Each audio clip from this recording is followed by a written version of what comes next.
In this lesson, you will see how to finesse the audio by adding some audio transitions. So like I mentioned in the last lesson, I think this cut at this point is looking pretty good.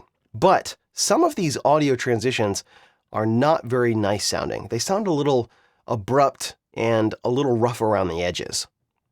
Now you're going to learn more about effects in the next 2 lessons, but I did want to go over some basic audio transitions which can be found right here in the effects panel. So if you jump down here, underneath audio transitions, there's only one folder, and that's crossfade. And there are 3 default audio transitions. You have constant gain, constant power, and exponential fade. And all of these do a very similar thing. When you apply one of these crossfades between 2 media clips with audio, the transition will fade one of the clips down and simultaneously fade the other clip up. And these 3 transitions differ in how much and how fast they crossfade. But they all do a very similar thing. You see that constant power here is highlighted as blue, and if I right-click on it, it's because this one has been set as the default transition. If I wanted to set constant gain, I would right-click and just set that there, or exponential fade. But right now I have it set to constant power. The constant gain crossfade changes audio at a constant rate in and out as it transitions between clips.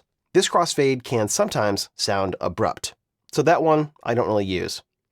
The constant power crossfade creates a smooth, gradual transition, which is more similar to the dissolve transition you might use between 2 video clips. This crossfade decreases audio for the first clip slowly at first, then quickly towards the end of the transition. For the second clip, this crossfade increases audio quickly at first, and then more slowly towards the end of the transition. So this is a pretty smooth audio crossfade right here. The exponential fade fades out the first clip over a smooth logarithmic curve, while fading up this second clip also over a smooth logarithmic curve. So again, all of these do a very similar thing. They fade out one clip while they simultaneously fade in the second clip. So let me show you exactly how these work. I'm going to jump over here in the timeline panel, and let's find one of these transitions that maybe could use a little bit of a crossfade between them.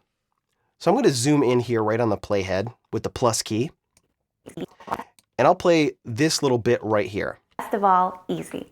Hi, my name is Cheryl Zig. So that's not super abrupt, but let's hear the difference when we apply a default transition. I can just drag one of these right over to the clip, just like that. I'll just delete that, but it's probably going to be faster if you use the keyboard shortcut. The keyboard shortcut to apply the default audio transition is Control-Shift-D. Control-Shift-D will apply the default audio transition to any clips that are close to the playhead here. And you can see, because these 2 clips are right on the playhead, it applied that transition right here. So let's hear what this sounds like now. Easy. It may be a touch smoother. Easy. Now I can adjust the size of this transition. If I hover my mouse over, you see that the selection tool changes from a trim tool, which it is right here, to a kind of transition trim tool. So I can click and drag this, and now it'll start fading out this clip sooner and fading this clip in sooner, or the transition will happen over a longer period of time. So now if I play this audio transition here, Easy. Hi, you can see it's making a nice smooth fade between these clips. Now in order for this crossfade to work, there has to be material after this edit right here in order to fade down. If this was the end of the clip and there was nothing after that, then this transition wouldn't have anything to fade down after this point, so it wouldn't work correctly. If I double click on this clip to bring it up in the source monitor, you can see that this is the in and the out point for this source clip that I have marked to use. Now the portion of the source clip that I'm not using is called a handle. The handle between the clip's start point and the in point that I marked is sometimes called head material, and the handle between the clip's out point and the end of the media is sometimes called tail material. So when you're applying these transitions, if there's not handles after this edit point and before this edit point, or in other words, if there's not tail material here or head material here, this transition won't work properly because there won't be anything to fade up or fade down. But because there is, this is going to work fine. And in most cases, it's going to work just fine. Now, if I jump back to the beginning, if I try to apply a default transition here, you can see that the transition applies, but again, there's not anything before this point to fade down. So essentially what this is going to do is just fade this clip up very, very subtly. Now, applying an audio transition to do a fade up in this particular case will work, but it's not usually my preference. What I like to use instead is audio clip keyframes. So because I have this clip expanded, I can see the audio waveforms in here. If I collapse this down, I can't. But as soon as I expand this, I can see audio waveforms, I can see what's happening on the left channel and the right channel, and there's a line in between here. And you can see as I hover over this, it says volume level. This is the volume level for this particular clip. And while my selection tool is hovered over here, I can take this volume level and I can push it up, or I can click and drag it down. I'm just going to undo that. I can also hold Control down, and if I click, I can add a keyframe. If I add another keyframe over here, I can adjust the volume of this clip. So what I will frequently do is create my own kind of audio transitions with clip volume level keyframes. So I'll usually drop 2 keyframes in, and then I'll take one of them and I'll pull it down. And so now what's going to happen between this keyframe and this keyframe is the volume is going to start at -infinity, and then it's going to ramp up to 0 decibels over this time period. And so now listen to what's going to happen. Have you ever had a... It basically faded in the audio. Now, the reason why I like to use keyframes in this situation over an audio transition is because it's faster. Let me just undo this for a second. The reason why it's faster is because I want this transition to happen between right here, right when she just starts talking, in the beginning of this clip. If I were to try to do that with an audio transition, what I'd have to do is apply the audio transition, and then I would have to adjust it out over here. But you see, at this particular zoom level, I don't get that transition trim tool. What I have to do at this point is zoom in a level, and then I can adjust the transition here so that it will do a similar thing. And this, for me, is an extra step. It's much faster for me to just hover my mouse over here, Control click, click, and then pull it down. For me, that's one less step, and I can do that much, much faster.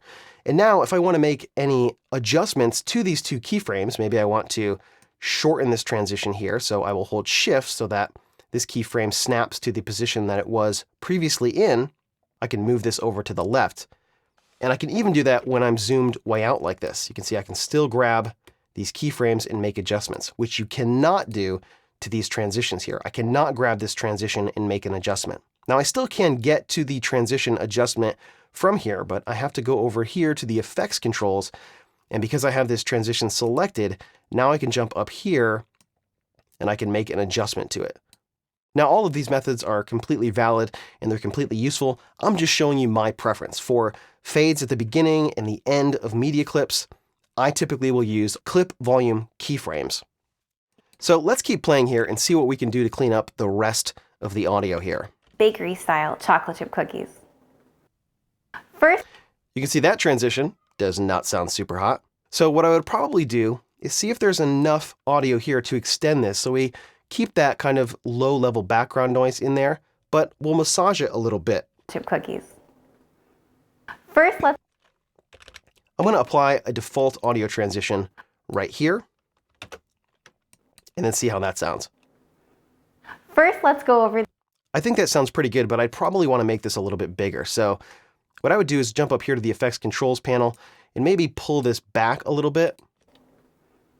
First, so I get a nice clean breath there and it's not short sounding. And then I might take this and drop 2 keyframes right here and just pull this down so that this trailing noise comes down a little bit. First, let's go over the ingredients. That to me sounds a little bit smoother. Let me jump to the next edit point by hitting the down arrow, and I'll hit it again. Actually, if I want to get to the next edit on video 1 and audio 1, I'll just deselect video 2 and then press down, and that will jump to the next edit point only on video 1 and audio 1.